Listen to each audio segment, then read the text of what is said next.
Des scènes, des foules de spectateurs, des têtes d'affiche, des artistes émergents partout sur le territoire et toute l'année. Les événements culturels sont légion en Bretagne et attirent le public en nombre, plus d'1 million de spectateurs en 2023. Comment explique-t-on que notre région soit une terre de festivals? C'est notre question du jour. Les 4 départements bretons en réunissent environ 700 par an. C'est beaucoup, mais c'est surtout leur densité, 18 pour 100 000 habitants, qui classe la Bretagne à la 3e place des régions en France pour les festivals, avec une grosse moitié d'entre eux consacrés à la musique. Et la première des explications réside dans la tradition. Dans la culture bretonne, il y a cette idée de tirer parti de la fête pour partager une culture.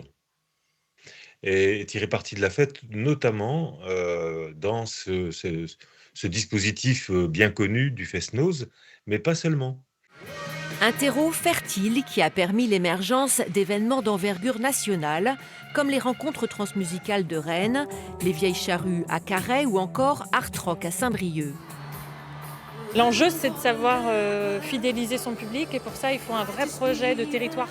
Il faut un vrai projet où on ne peut pas poser un événement tout simplement et mettre 3 artistes sur une scène et se dire super, j'ai un festival, j'ai la recette du succès, ça va marcher. Voilà, c'est un travail avec les publics, avec les acteurs locaux, avec les partenaires et puis petit à petit on construit une histoire. Quand on organise le festival, on imagine chaque parcours, que ce soit dans la programmation ou dans leur séjour au Mont des Vieilles Charrues, avec tous les à côté qu'il y a autour du festival. Ça nous permet de changer chaque année pour effectivement faire en sorte d'amener des nouveautés, des surprises, pour créer ce rassemblement qui devient incontournable pour les Bretons.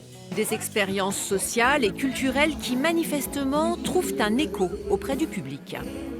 Un festival, on se retrouve entre amis, on se lâche, on écoute de la musique, on passe du bon temps. Et l'ambiance aussi, discuter avec des festivaliers qu'on ne connaît pas et leur demander comment ils aiment la musique et chanter avec eux, c'est ça qui est fantastique en festival. Là, je suis en train de chanter avec eux, je ne sais pas qui c'était. La fraternité aussi, voilà, les gens sont sympas, c'est ce qu'on cherche aussi pour s'évader un peu, quoi. Et puis même si la région est touristique, ce qui est un fort levier pour les festivals, en Bretagne, il ne se déroule pas uniquement l'été.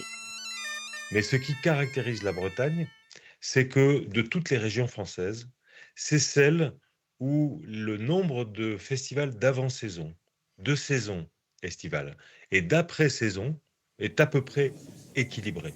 Et donc ça renforce cette idée que la société bretonne se donne le festival comme une des modalités, je dirais, désormais courantes, valables, efficaces de développement culturel. Une belle vitalité artistique soutenue par la région Bretagne pour un tiers de ces événements.